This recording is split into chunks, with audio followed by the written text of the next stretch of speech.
Preliminary stage था, मैं आसाम में बिताया। वहाँ पे बहुत काम किया मैंने, कम से कम 8-9 हज़ार गाना गाया अभी तक लास्ट 15 साल में।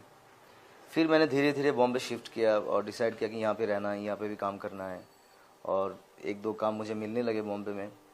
फिर मैंने घर लिया, एक छोटा सा स्टूडियो बनाया यहाँ पे। लेकिन उससे पहले मैं आसाम में ऑलरेडी बहुत अच्छी तरह से एस्टेब्लिश था, क्योंकि 8-9 हज़ार गाना गाने के बाद बहुत कुछ आसान हो जाता है काम करने के लिए।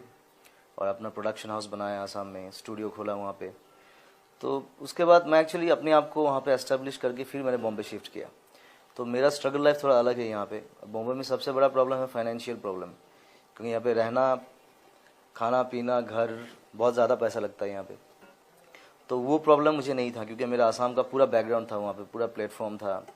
और आसाम के लोग मुझे बहुत हेल्प करते थे। हर साल में 500-600 गाना गाता था आसाम में।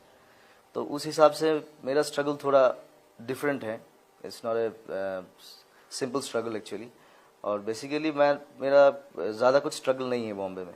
मैं आसाम में काम किया, फिर मुझे जानने लगे लोग, फिर मैं यहाँ पे आया, लोगों से मिला, कॉन्टेक्ट्स बढ़े मेरे, और धीरे धीरे मुझे काम मिलने लगे। हाँ, या it is a big song I think, क्योंकि इस गाने ने मुझे पूरा नेशनल और इंटरनेशनल रिकॉग्निशन दिया, जो मुझे बहुत ज़रूरी